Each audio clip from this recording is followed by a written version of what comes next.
Started. Um, Hello, everyone. My name is Chris Fabian. I'm CEO of ResourceX, and we're really happy that you have all come today for our panel discussion on climate budgeting. Certainly something that is central to what we do in the company at ResourceX, something we care about tremendously, and we are just really fortunate to have a panel of participants today who can bring their expertise and experiences to share with you as we're all learning how to take action to connect our budget with priorities that are of the utmost importance, like climate action certainly is. I wanted to start by saying that the purpose of ResourceX, if you are unfamiliar with our organization, we are a local government budgeting company. And we exist primarily because we want to see substantial priorities in the world addressed. And certainly climate is one of the major outcome areas that we are focused on, as well as equity. And we know that those are incredibly intertwined. And the nature of these problems, they are so substantial. I live in Denver, Colorado, and I'm sure everybody, this is just where it hit close to home for us with the Marshall Fire, which Jonathan, thank you for joining us from Boulder today. This is just the largest fire in Colorado state history, and an immense tragedy, and yet something that we feel deeply we need to be able to take action to try to change our world and certainly cope with a changing climate and with these kind of large societal problems. So we want to see these problems tackled, and local governments are by nature a vehicle for being able to address some of these immense challenges, whether it's creating a more equitable society. We spent our entire last year working with Bloomberg Philanthropies on a budgeting for equity initiative with 30 cities across the United States. And today we're going to be talking about climate. These types of challenges are such that if local government does not pursue solutions, it's not like there are other entities in the private sector or nonprofits who are just waiting in the wings to get into wicked problems like homelessness. Or increasing equity. These are societal challenges, and local governments or governments of all kinds are the best equipped to at least coordinate, develop, lead the charge in designing solutions. And it also just so happens that local governments have the best chance because we have budgeted resources to put towards the challenges as well. So we have put our bet on local government. That's our investment in the company, is to help equip local governments to try to be able to use their budget to align towards incredibly important priorities like tackling climate action. And that's what we're going to talk a little bit about today. So as we followed everything from the UN COP conference, this perspective that local government can be the leader in pursuing solutions to challenges such as climate action is not only our perspective, but you see it here written by Mike Bloomberg, saying that it's at the local level where we really do have the best chance possible to use resources to fund solutions to these types of challenges overall. Certainly from your association, I know many of you have joined us today, having registered from ICMA, and we have one of our partners on the line as part of our panel. So thank you, Clark, for being here today as well. But Executive Director Mark Ott, the entire issue, I think it was the November Public Management magazine, was dedicated to what cities are doing, what cities, counties, and towns and localities are doing across the board to not only come up with climate action plans and identify the types of solutions that we might be desiring to move forward with, but also to come through on the back end and really start to talk about funding. in Mark Ott's letter to the editor, as you read through it, it's an incredibly exciting piece on what is taking place.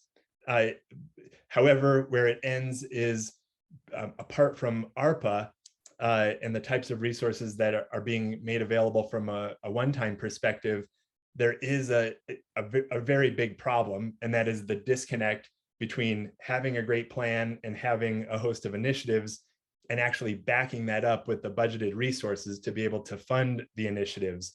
And again, that's where we at ResourceX have positioned ourselves. There are many components to trying to tackle solutions to global climate change, but among them, at least one of them, and a tremendous one, is making sure that we have the resources to come through on our commitments. In the Mike Bloomberg article, they talked about a commitment globally to try to amass $100 billion annually towards global climate change among participating governments. And we're going to talk about, well, what does that actually look like? And where can local government try to align itself on that type of commitment overall? In Mark Ott's letter, there was a very cool resource from ICLEI tracking across the United States, at least. I know we have some attendees here from Alberta, which is really cool. I don't know that the atlas that ICLEI has come up with does get up into Canada. You see Montreal on the map here, but just an awesome resource to see examples of what communities are doing as a first step to come up with sustainability plans, climate action plans, and more. So definitely would encourage you to check out this resource overall. And then just want to get into where we have positioned ourselves as an organization to try to make practical inroads towards solutions. We last year came out with our annual impact report reflecting back on 2020. On January 26th, we will be unveiling our annual impact report, having a look back on the year 2021 and really talking about where our impact has been. As a company, we believe that if local governments are going to make a serious pursuit of priorities like climate action, one of the key tool sets is going to be harnessing the resources to commit to our priorities. And that's going to come less so from being able to increase taxes per se on the public, but more from resource reallocation from within. And I want to just describe why we believe so much in resource reallocation towards priorities. This is a snapshot from our impact report last year. And you're seeing communities across the board like Shawnee, Kansas, who year to year has demonstrated a reallocation of 11% of their budget through priority-based budgeting. And even down towards the bottom, you see something like Alexandria, Virginia, with even though it's only a 2% reallocation of resources, it's still $38.8 million overall. These are ongoing, readily available resources that can be redirected towards the pursuit of priorities like funding your climate action plan overall. And why we get so passionate and excited about this and this possibility as a puzzle piece for the solution to global climate change is when we start from the top and think about whether it's Michael Bloomberg's $100 billion annual commitment or from a recent article associated with the COP conference, 300 billion annually could flatten the curve, but 3.8 trillion might be enough to really make a dent in this type of problem and make sure that local governments are funded to the level to really pursue these challenges. So you start to think that through, what 3 trillion actually means. You have state funding annually at about $1.4 trillion, local government at about 1.6. If we can master the types of skill sets like resource reallocation at that type of level, you can see at 5% or 10%, which is our stated goal, that can amount to something like 300 million annually overall. And the number of years to achieve perhaps a $1 trillion reinvestment might be 3.3 years if we could master this skill set and constantly be redirecting ongoing resources towards these types of problems. It's not the complete solution, right? Resources don't fix everything, but absent the resources, we stand a greater chance of falling flat on our commitments overall. So this is what we want to see as a groundswell, mastering this type of skill set overall, and really making budgets in local government work towards the priorities that we seek to achieve. We have Grant Ervin, who will join us today as well from the city of Pittsburgh. And this is a screen capture of our work together with the city of Pittsburgh via Grant's leadership in implementing priority-based budgeting in order to have the data to analyze where resource reallocation opportunities can exist. And when all was said and done in the city of Pittsburgh's work, in their first efforts ever in doing priority-based budgeting, identifying $41 million in opportunities for resource reallocation in addition to entrepreneurial revenue generation. We want to create more Pittsburghs out there. And we know that there are more Pittsburghs overall, but this is a shining light, so to speak, at the end of the tunnel that we can all aspire to do. And we're going to talk a little bit about this in the panel discussion today. I'll end these comments and get into some introductions of our panel. This is an article that just came out this morning. 2021 was a step in the wrong direction in terms of the overall climate environment that we face today. However, if we can turn the tide and take action and be more like the cities who you will hear about today, we think that we can have some hope in our cause to pursue these types of incredible priorities. So I will stop here, and I want to move right into some introduction of our panel members, and we'll orient the entire presentation today towards an interview and discussion, and then save some time at the end of the presentation for your questions and opportunity to interact with the panelists. So first of all, we have Jonathan Cohen from the city of Boulder, Colorado. Jonathan is the director of climate initiatives in Boulder. I'm going to have each panelist give an introduction of themselves here in just a moment, so I won't give you Jonathan's entire background or biography, but we have had the chance in the past to support the city of Boulder's efforts in priority-based budgeting. The type of position of having a director of climate initiatives in the city is certainly a major step in the right direction. So Jonathan, welcome, and thank you for being a part of our panel today. We have Grant Ervin, the Chief Resilience Officer from the city of Pittsburgh. As I mentioned, our work together with Grant revolved around incorporating climate and sustainability into their budget process. There were two components to this, which included finding resources and reallocating resources across the entire budget to re-aim towards their climate action plan, as well as incorporating a climate lens through which every single budget recommendation had to be evaluated, and that even made it into an executive order by the mayor.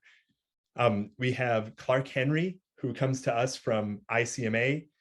So Clark is a senior program manager, and ICMA is one of our major partners overall in all of our work, and certainly in the pursuit of climate budgeting. So thank you, Clark, for being here as well. And we have Stella Carr, last but not least, who just joined our team. We're happy to say thank you, Stella, for joining us.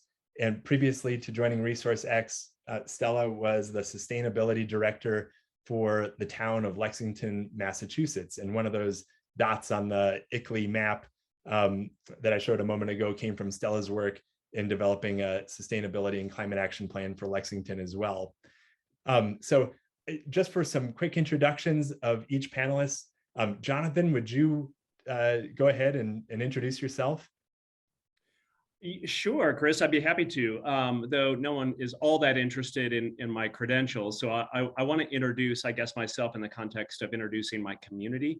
But first, just really want to express some gratitude both to you and the ResourceX team and all of you that are here. I know you are incredibly busy, and so taking time out of your day to have this conversation, I just want to appreciate that. So yeah, as Chris mentioned, I am honored to serve the City of Boulder community as the director of the Climate Initiatives Department. So I have been with the city for many years. Previously, I was the Chief Sustainability and Resilience Officer, so bring that focus as well. Currently, I lead a team of 19 staff that are working on various aspects of climate in the city of Boulder, which is an extraordinary team.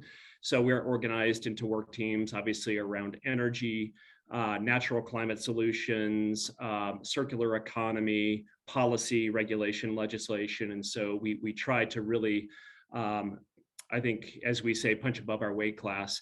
I do want to just take a couple of minutes, and I will try to make this not terribly painful, but I do want to start by sharing with all of you, as Chris mentioned, that I'm sitting about 4 miles from where 2 weeks ago, Boulder County experienced one of the worst climate-related disasters of 2021. That is not in the region, that is nationally. So the wildfires that devastated our peer communities of Louisville and Superior, destroying about 1,100 homes, it has absolutely shattered our sense of safety. Winter wildfires have never been a thing. We know the wildland urban interface is way bigger than we thought. And there's little doubt in my mind that the conditions conducive to destructive climate-related events are only going to get worse. I know you each are probably experiencing something similar where you are. And so I think, the past few months has really provided a chilling reminder, at least as I think about it, for the need to prepare for this new normal of more extreme weather events fueled by climate. And I raise that because I think the cost of having to adapt to climate change is really going to be significant. That is both at the community scale, infrastructure costs and impacts. So think about sewer, water, and roads, household impacts, the increased need for air conditioning, damages caused by extreme climate events, air quality impacts of wildfire, for example. So, and we also have to look at the macro level factors such as food prices, economic stability, and possible increases in risks of, yeah, you guessed it, contagious diseases. So I know today's topic is really specific, and I do hope to share some of the learnings and insight that we've had here in Boulder from doing this work for several decades. But I want to just put on the table that one of the things that we need to recognize that we have both a scaling problem and an identity problem. What I mean by that is scale in terms of where we can be most effective at the local level. We are individual cities. How can we create collective action? And then in terms of identity, look, the reality is we have started this work and we don't necessarily do a good job of recognizing which strategies are ours as local government. What do we own? Where do we influence action? Where do we own the action? And where do we just have interest? We cannot try to do it all. We have to be very strategic in how we invest our dollars and making sure that we're connecting to the most impact and the levers that we pull. So I will conclude by saying that I suppose after listening to Chris's opening remarks, I'd like to use any time that I have today to really emphasize the importance of investing in the right climate strategies. And I think it matters. We have spent a long time in Boulder kind of leading on issues. And I will admit that Boulder has a much different financing model for climate action than a lot of cities. Just to be very open about that, in 2006, voters approved a climate action or carbon tax here locally, which imposes a tax on electricity consumption. So this was cited as the first municipal carbon tax nationwide.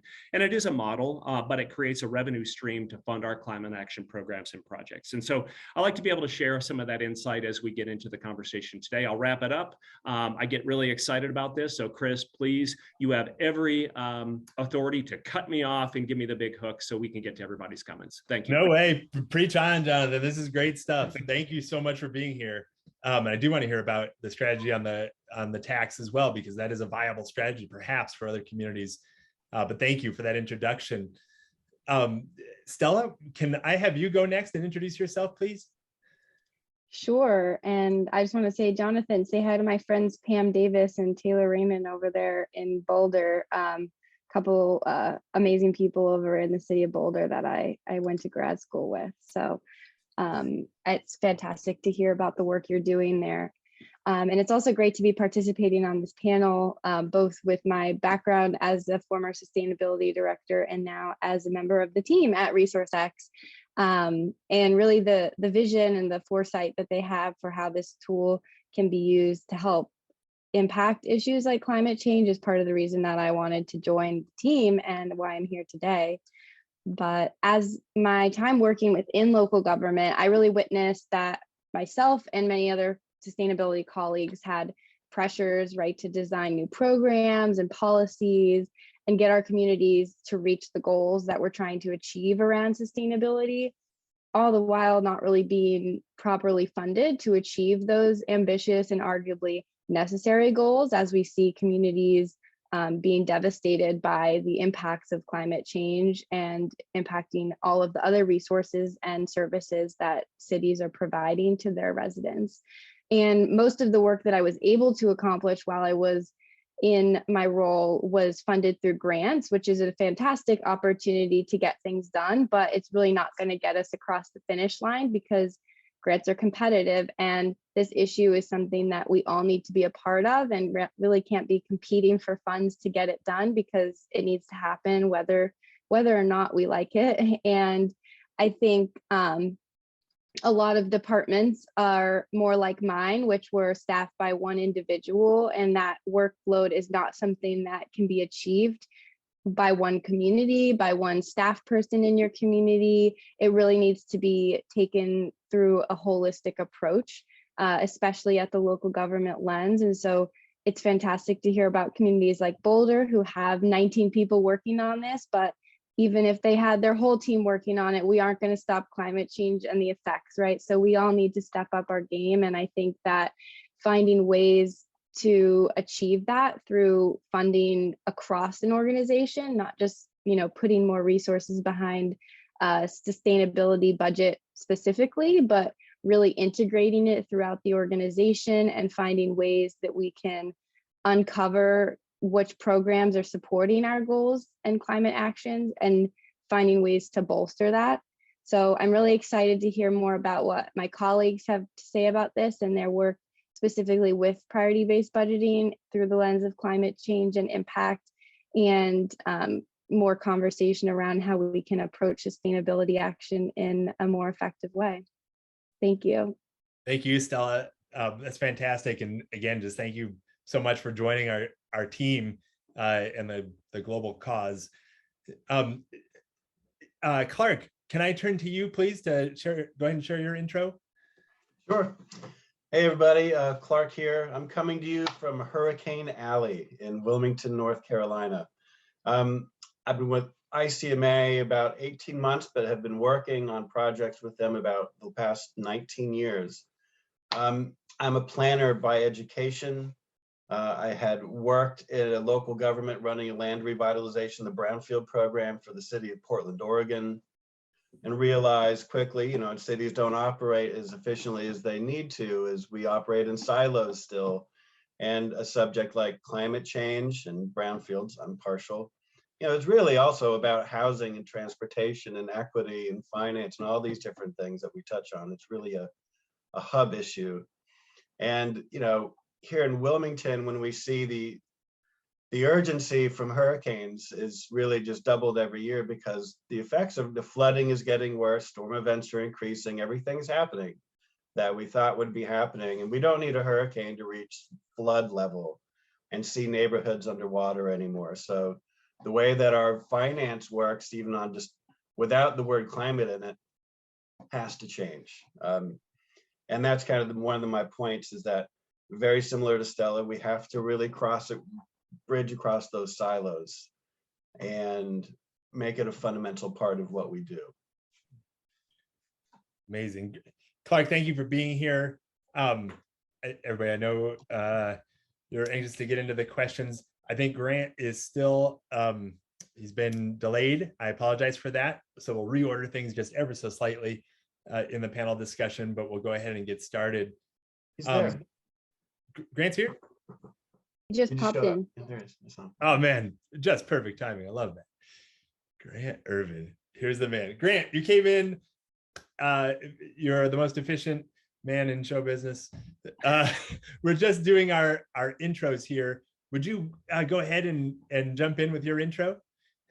Yeah, sure. Thanks, Chris. It's great to be here with everyone. So I'm Grant Ervin, and I serve as the Chief Resilience Officer for the City of Pittsburgh. And so in that role, I oversee all the work that we do for sustainability and resilience in the city. And have been really involved in our work related to priority-based budgeting and developing what we call the climate and equity budget. So kind of integrating the tools of ResourceX and aligning them alongside of our climate action planning. And so that's kind of been my role with the city over the last couple of years here.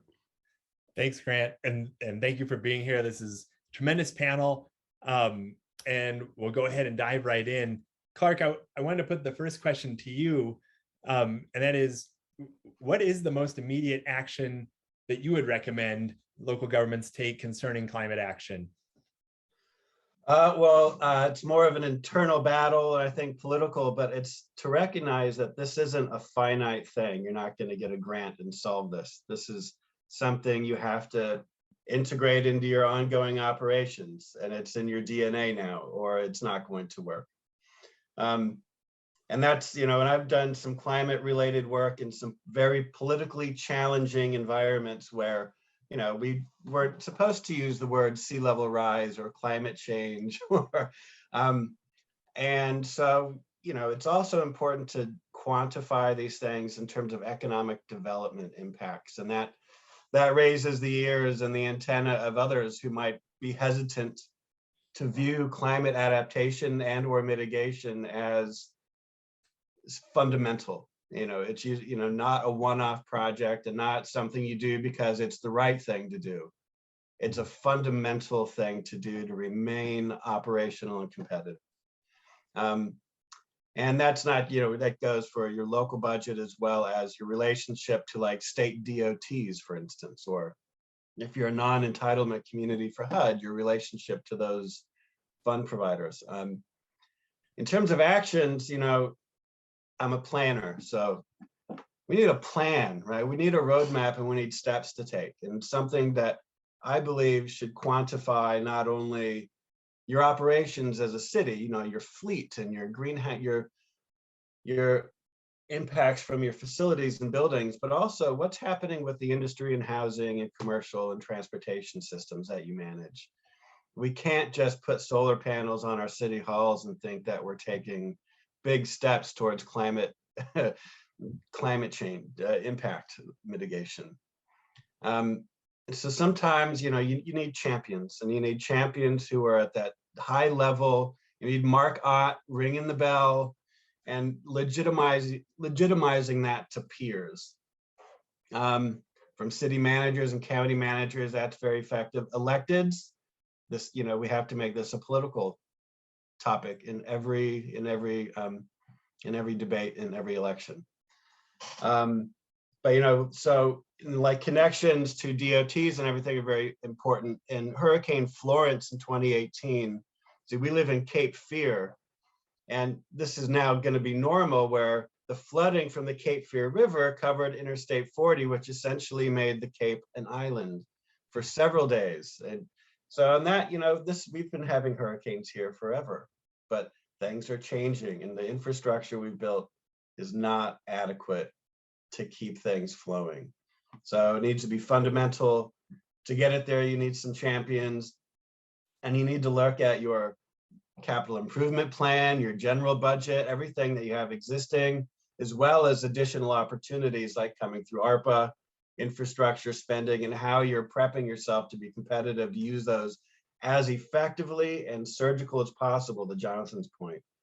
You have to have really direct outcomes. But Clark, I would give any other panelist a chance to chime in as well. One thing that just jumped out at me was talking about climate action, not just as an issue in and of itself, but your reframe to an economic development issue or a safety issue. I thought that was so powerful. And even seeing that investment in climate is an investment in economic development.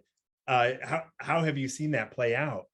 Absolutely. Well, so in North Carolina, I don't know if you guys remember, too long ago, we had a governor who was passing some crazy bills.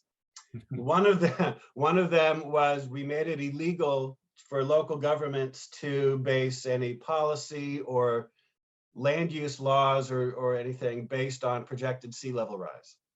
If it didn't happen in the past, it won't happen in the future. was the thinking. And they used economic development as the hook for that, to the opposite effect. And what they got feedback, and there was really just people who wanted to build expensive homes on the beach and sell them and make a profit, walk away. When you talk to business owners, when you talk to corporations who want to expand or locate, they need to know their roads are working. They need to know employees can get to work, and that their homes are going to have electricity, and that their water and sewer service, their all the fundamentals are going to operate. And if you can't demonstrate that by accounting for climate change in your infrastructure and your operations, you're not going to win.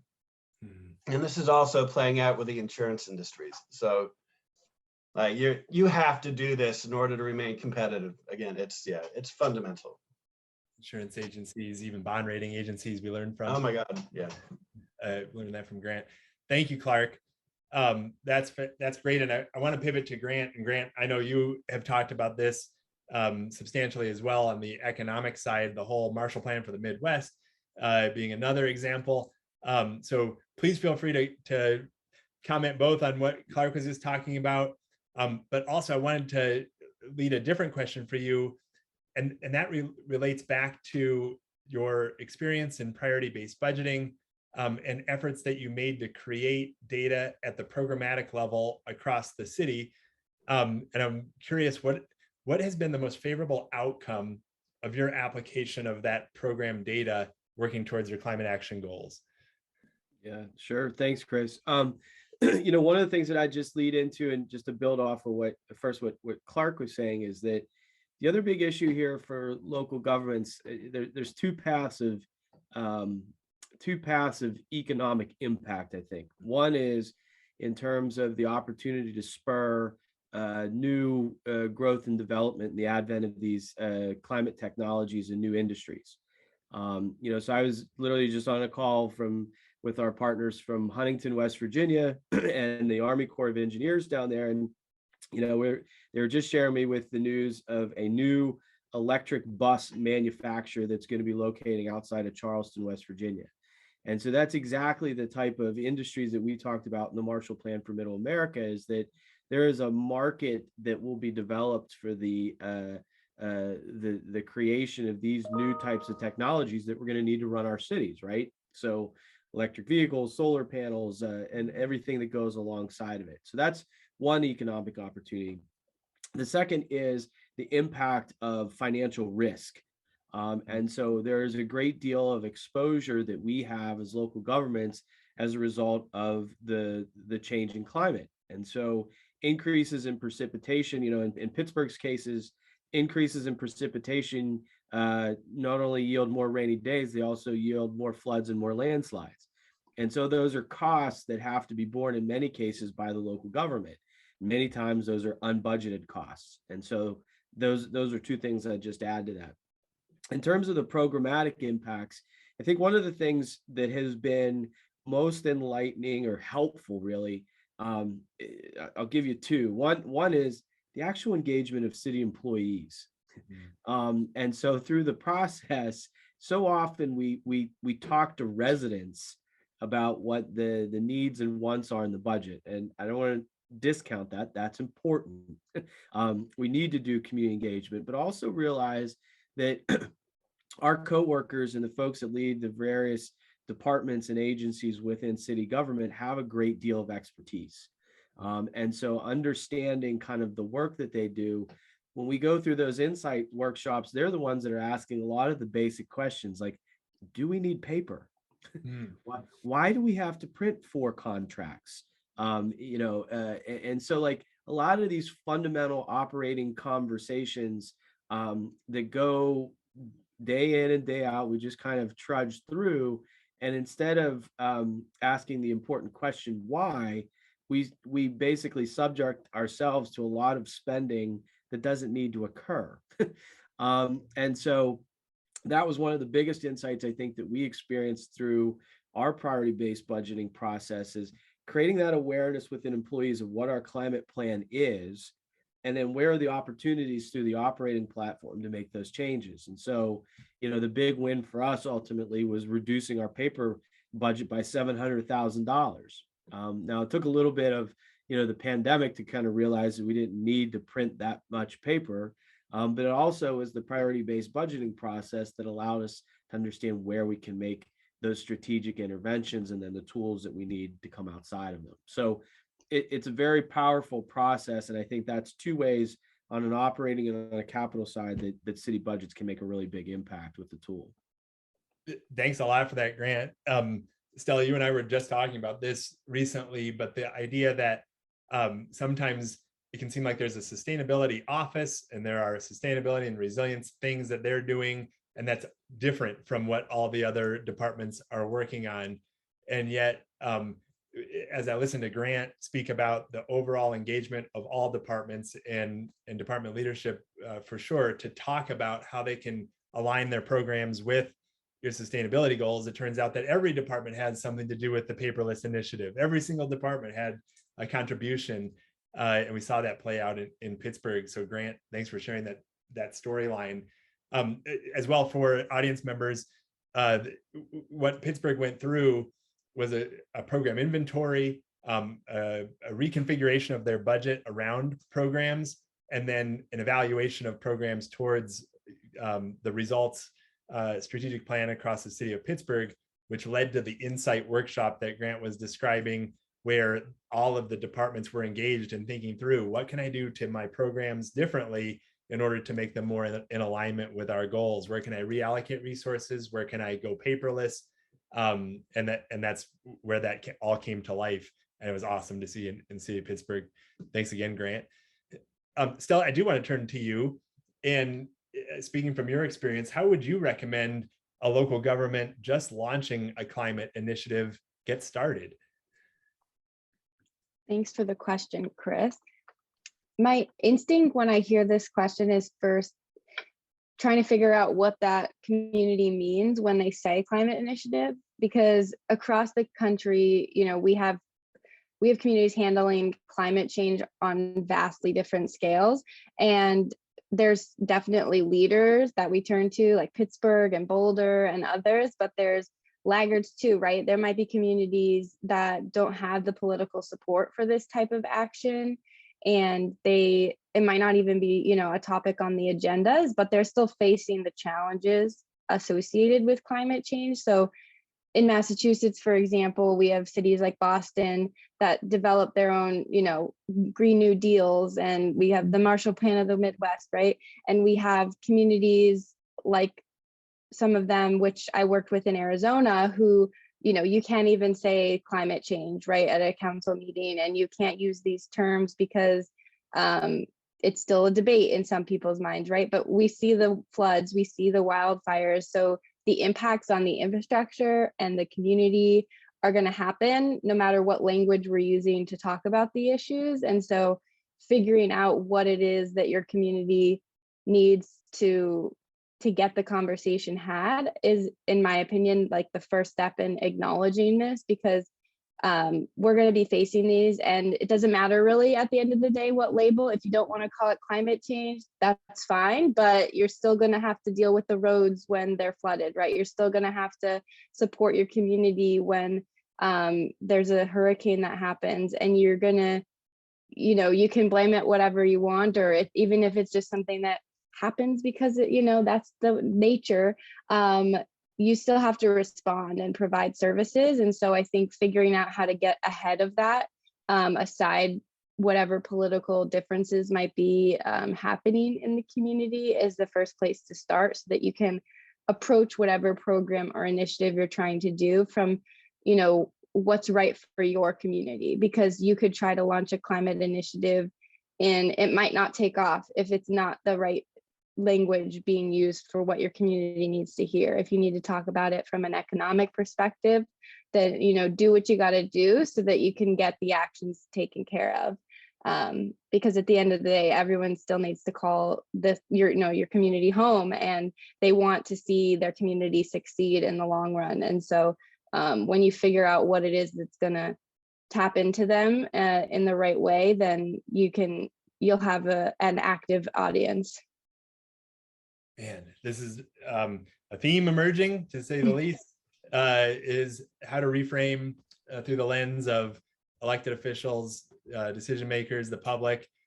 Certainly heard it from Clark's perspective, and Stella, this is the second time, that shared language in the priority-based budgeting work and the focus on overarching results that serve as a framework to evaluate budget decisions. We definitely see the same thing where you don't have to call it the most politically sensitive word, like you're saying, Stella, but to be able to understand that an investment in sustainability could be the same as an investment in economic development. And so making your case that way and speaking that language, it's really powerful. Jonathan, I would love to turn over to you. And the nature of the question is related to the budget process itself and the budget cycle. Grant, I think we picked up this term unicorn projects from you in an article that came out from Delivery Associates. And we'll post that. You should trademark that. Yeah, unicorn projects. And it's this great image of something fictitious. But Jonathan, it has appeared to us that sometimes climate mitigation efforts can be seen as outside of the norm, not the main thing that you're working on, but a nice to have, or a unicorn project, or something that we can fund if we have the money.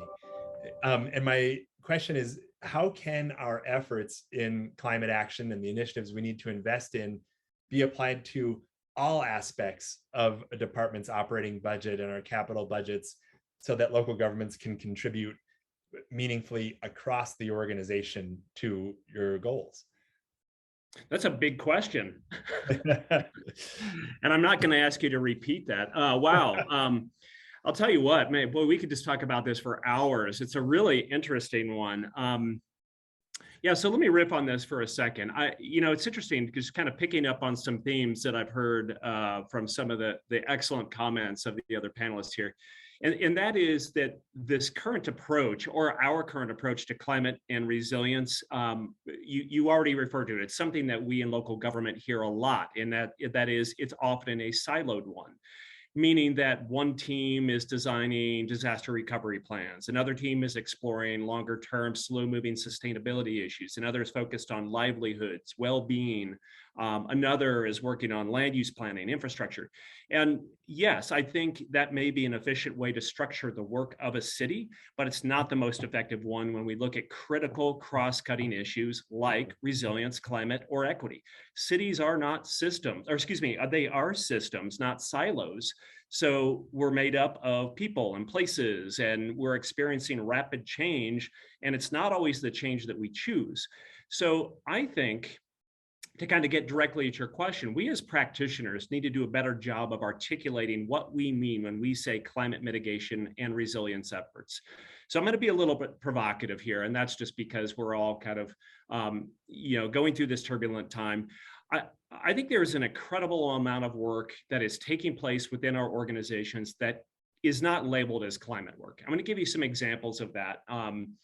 So within the city of Boulder, and you all can kind of apply your lens, our open space department is doing an incredible amount of work around soils-based sequestration, making sure that our properties and lands are retaining moisture for grazing purposes and healthy ecosystems. Urban forestry that is having an impact both on mitigating heat island impacts, also looking at equity related issues in terms of providing tree cover and canopy in neighborhoods that need it most. Our fleet and facilities, obviously making incredibly wise decisions from an economic standpoint about electrification, downsizing and right sizing our fleets. Our Parks and Rec department looking at electrifying all of our landscaping equipment, not because it has huge amounts of emissions, but for a health and equity related objective. So we need to lead with solutions that make our communities happier, healthier, safer, and more economically productive. And guess what? The byproduct of those choices is a reduction in metric tons of carbon. I'll tell you what, this has been, I think, our failing. This is my impression, that we have really gotten it wrong by leading with tons of CO2. How many of you have seen a metric ton of carbon, touched it, felt it? It is meaningless to most people. And we use that to measure projects and programs and strategies that are values-based. People protect what they love. They are not motivated by a metric ton of carbon. So I know I'm feeling like I'm soapboxing. I'm sorry about that.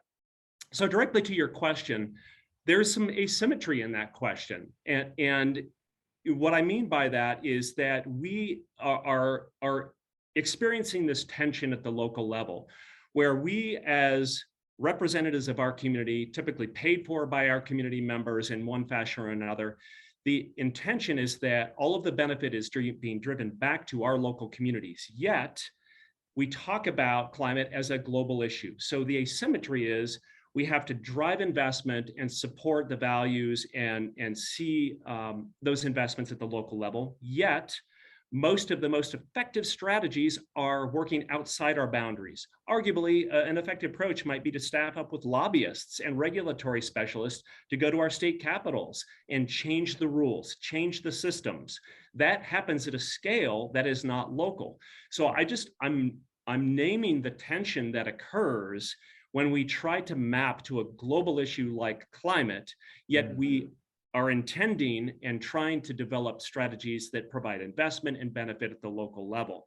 So we have to change that narrative. The city-centric approach to climate action, I think, has been modeled after this prevailing wisdom of how to address climate change at the global scale. But that's shifting as scientists and policymakers, businesses, we all grapple with this increased urgency.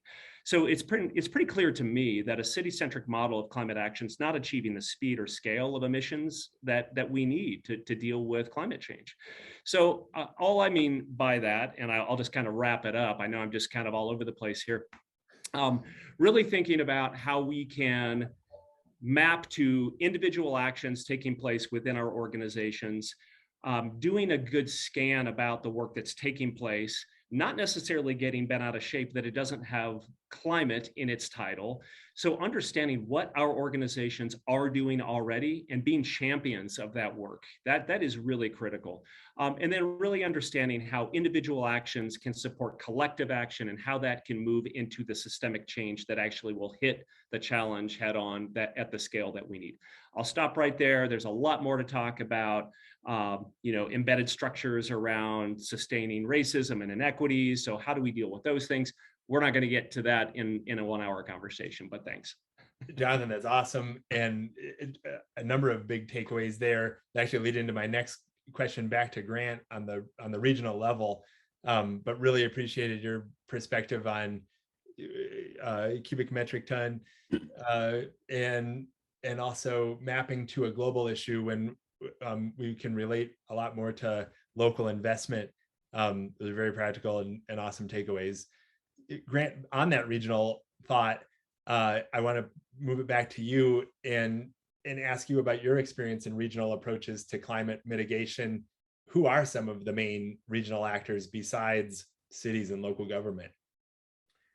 Yeah, I think there's a couple ways that I would approach that. I mean, one is when you think about where emissions come from and kind of the challenge that we're faced, there's a number of partners that cities have to engage with more in order to bring these types of local solutions.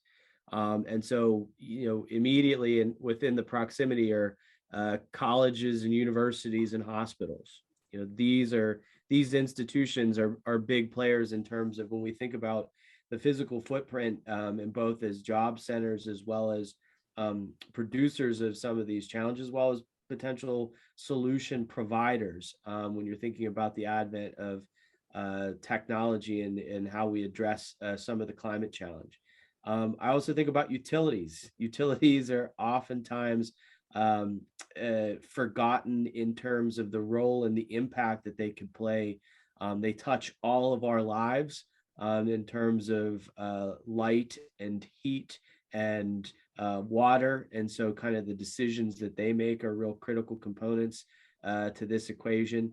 And then, some of the speakers have also talked about some of the natural ecosystems, state actors and park managers and county government are also very kind of critical in terms of the collaborations that are needed to kind of build these solutions at the local level. And so in many cases, I think just to bring it back to the budget, it's how we leverage those resources that we're already spending and investing. So whether that's in roads and bridges or public transit or fleet and facilities, these are all budget and ultimately procurement decisions that we make. And so when we buy things, we're making a decision based upon how we can provide not just a service, but also various other types of solutions. And I think that's really critical in this equation. Thanks, Grant. I have one more question. I'm gonna bring it back to Jonathan. And while I do that, I did want to encourage everybody, if you do have a question that you would like to ask for any of our panelists, please go ahead and enter it in the chat, and I'll keep rolling along. But that way you have an opportunity for interaction. And before we end, just making sure everybody has the email addresses for anybody, those willing to share from our great panel. But Jonathan, back to you. How can cities better educate their citizens on the actual cost of pursuing climate action? I'll leave it at that. Well, thanks, Chris. And you're giving me way too much airtime here. So I'll try to make this relatively quick. Boy, it's not surprising that the scale of investment that we need to kind of address the broader scope of action is a whole lot larger than the existing funding mechanisms, meaning that our funding is insufficient given the scale and scope of what we have to achieve. So I do think it's really important to frame the importance of investing now to avoid future costs. I've heard a few of the other panelists talk about this, noting that every dollar we spend in prevention and preparedness now is going to save many dollars in the future. So I want to share with you just a quick anecdote here. We performed an analysis as part of a climate lawsuit that we have against ExxonMobil and Suncor. And part of that was to determine the cost of climate impacts to Boulder, as well as the potential savings that could result from enacting climate action initiatives. And I will share with you, and these are just simple things that our typical local government budget is going to have to increase 7 times fold just to keep up. Where is that money going to come from? Who's going to pay? And so that was the basis of our lawsuit, is not one to say, stop what you're doing, but someone is going to have to bear the cost of this. And that's really, really critical. So yeah, I mean, our cost is a staggering 7 times the roughly $200 million investment that we know is already needed. So I would also say that there's a really important piece here around avoiding creating inequities. So rather than layering this on and giving that kind of really troubling message to our community members that the scale is much larger than we ever expected, I think talking about the benefits that will come back and how we invest our dollars is really critical. And making sure that our investments aren't creating inequities. And what I mean by that is we've done a lot of scanning of our programs and projects historically to see how equitable they were. And sometimes it's really hard. One thing we have done in the past is creating a revolving loan fund using our private activity bond authority. And it was roughly $20+ million for efficiency, weatherization, solar incentives. And those dollars were gobbled up in a matter of a month. When we go and we claim success, that's great. Look, we're doing good work. But when we go back and look and realize that the investment that we have made in our community for things like efficiency, weatherization, solar, typically are tied to property ownership, we realize right away that excludes 50% of our population in our community. That is not an equitable solution. So it really causes us to think about the pillars that we are building our work on moving forward. And it's much different than where we've been in the past. So I just use as an example to kind of connect back to the things that are important, the values that are important, making sure that the dollars are flowing to the right people, and starting to look in the margins to those things that are more comfortable outside our own boundaries and collective action. Thanks, Jonathan. I mean, it's certainly part of our aspiration, that connection process between resources, program evaluation, and the overarching results that is the the fundamental recipe of priority-based budgeting. That's what we try to do and preach as well. But thank you for that perspective. We do have just a few minutes left, and I certainly don't want to deprive anybody in the audience or among the attendees. If you did have a question, please do drop it in the chat. And thank you for a couple of our panelists who have dropped your emails in there as well, just in case you have some follow-up that go beyond the 2 minutes that we have. But while I wait for that, Stella, did you have any final thoughts from your perspective, having heard from the other panelists? Oh, big pressure. No, thanks, Chris. Yeah, I think, putting on both my hats of, my experience in the local governments and now knowing the mission that we have at ResourceX, I think, there was a lot of agreement amongst us on the panel. I think we all, have nuances to what we have to say, but I think we understand that it is bigger than whatever community, dedicates to just being the sustainability or climate change department, division, staff, program. It's going to take a village or a city or a town, whatever municipality you are labeled. But I think something that stood out was, I think it was Grant that mentioned the engagement of the staff, not just the community. And I think that this issue really is something that is primarily focused on the community, right? Because it's their tax dollars, it's their place they call home. But more often than not, your employees also live in and work and play in this community as well, or the region. And so it's their home as well. So they have a stake in it, and they also have to do the work that you're going to assign them to do. So if you don't have their buy-in, that's just going to be a tension that your community faces when you're trying to get the work done. And I think that the budget process is really a way that all departments, which from the conversation we had today, we didn't really talk too much about just the work that our, climate departments and sustainability departments do. And we're talking about everything else going on in the community, from parks to public works, to departments of transportation in the region as a whole, and everything in between. And so I think really bringing it to them through a financial lens is a way not only to engage residents, but also to engage the people who have to, put their boots on the ground and get the work done to achieve these goals. And so I think there's a lot of room to improve, the dynamics amongst it, but there's plenty of opportunity and ways to achieve it. Thanks for the final word, Stella, and the wrap. We are at the end of the time that we have. And I know many people probably have a immediately adjacent Zoom meeting to attend, but just wanted to say thank you so much, Stella, to you, Jonathan, Clark, and Grant. Thank you so much for sharing your thoughts and being a leader in this area that really needs so much attention and urgency. Your work is incredible, and thank you for everybody who attended. We will follow up with the recording, and I'll stick around for anybody who is interested, but just wanted to wrap this up and again say thanks. Good luck in your work ahead. We certainly are a interested partner in this space. It is one of our top outcomes that we can achieve by tying the budget to climate action. But with that, we'll go ahead and wrap up the recording.